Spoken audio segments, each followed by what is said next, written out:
There's a really famous story that I've been hearing in Thailand, and I want to share it with the whole world if I could. This is a story about the Buddha and the homeless man. One day there was a homeless man, and he's been trying to gather food, and he keeps noticing every day his food disappears. One day he caught the mouse that kept stealing his food, and he asked the mouse, "Why are you stealing from me? I'm a homeless man. You can steal from richer people than me and it won't have any effect on them." The mouse then told the homeless man, "It's in your destiny that you can only have 8 items in your possession. No matter how much you beg, no matter how much you gather, this is all you'll be able to have." The homeless man was shocked and said, "Why is that my destiny?" And the mouse said, "I don't know. You should try and ask the Buddha." So the homeless man goes on his journey to go find the Buddha, and as he's going, it gets late, so he ends up at a wealthy family's house, and he asks if he could stay the night. They let him in, and they ask him, "Young man, why are you traveling so late?" And he answered, "I have a question for the Buddha, and tomorrow I'll be on my way." The family then says, "Can we give you a question to ask the Buddha? We have a 16-year-old daughter who can't speak. We just want to ask, what do we have to do to make her speak?" So the homeless man thanks them for shelter and tells them, "Of course, I'll ask your question for you." So the next morning he goes and continues his journey and sees a sea of mountains that he has to cross. He climbs up one mountain and he meets a wizard. And the wizard decides to use his staff to take the young man and himself, fly them across the sea of mountains. And the wizard asks the young man, "Where are you going? Why are you deciding to cross these mountains?" And the young man said, "I'm going to ask the Buddha a question about my destiny." The wizard then says, "Can I please give you a question to ask the Buddha? I've been trying to go to heaven for 1,000 years. According to my teachings, I should be able to go to heaven now. Can you please ask the Buddha, what do I have to do to get to heaven? Of course, I'll ask your question for you." And as he continues on his journey, he runs into his last obstacle, which is a river that he cannot cross. Luckily, he meets a giant turtle who decides to take him across the river. And as they're crossing the river, the turtle asks, "Where are you going?" "I'm going to see the Buddha. I'm going to ask him a question about my destiny."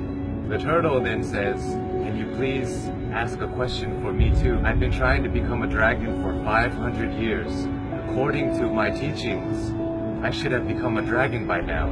Can you please ask the Buddha, what do I have to do to become a dragon?" So the young man thanks the turtle for taking him across the river and says, "Of course, I'll ask you a question for you." The homeless man finally meets the Buddha, and the Buddha tells everybody, "I will answer 3 questions for everybody here, but only 3 questions." And the young man is shocked. He has 4 questions to ask. So he thinks carefully. He thinks about the turtle. The turtle's been living for 500 years trying to become a dragon. The wizard has been living for 1,000 years trying to get to heaven. And that young girl is going to have to live her whole life being unable to speak. And then he looks at himself. He says, "I'm just a homeless beggar. I can just go back home and continue begging." So as he looks at everybody else's problems, his problem suddenly seems so small. So he feels sorry for the turtle, the wizard, and the young girl, and decides to ask all of their questions. So he asks the Buddha, and the Buddha answers. The turtle is unwilling to leave his shell. As long as he's unwilling to leave the comfort of his shell, he will never become a dragon. The wizard always carries his staff and never puts it down. It acts as an anchor, keeping him from heaven. And as for the girl, she'll be able to speak when she meets her soulmate. So the homeless man bowed to the Buddha and went on his journey back home. He reunites with the turtle and he tells the turtle, "Hey, you just have to take off your shell and you become a dragon." The turtle then takes off his shell, and inside his shell were priceless pearls found in the deepest parts of the ocean. And he gives it to the homeless man and tells him, "Thank you. I no longer need this because I'm now a dragon," and flies away. The homeless man reunites with the wizard on the top of a mountain and says, "Hey, you just have to put down your staff and you'll be able to go to heaven."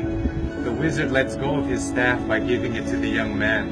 He says, "Thank you," and ascends to heaven. The young man now has wealth from the turtle and power wizard. He goes back to the family that gave him shelter, and he tells them that Buddha said, your daughter will be able to speak when she meets her soulmate. And at that moment, the daughter came downstairs and said, hey, is that the man that was here last week? The young girl and the once homeless man have found their soulmate. This story tells us so many things, so many lessons, but for me, I think that sometimes we have to give things in order to get some things. Sometimes if we want to become a dragon, we want to become a lion, we have to be willing to leave behind what makes us most comfortable, what makes us feel most safe. We have to leave our comfort zone just like the turtle did. And in order to find true love, we must become somebody who is willing to put others before ourselves.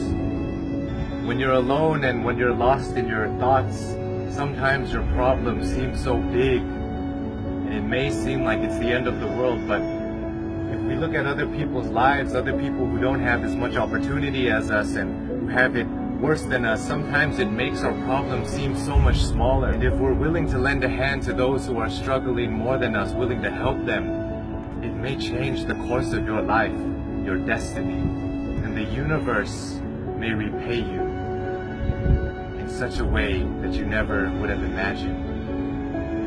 It will come back to you. All the good that you do in the world will come back to you.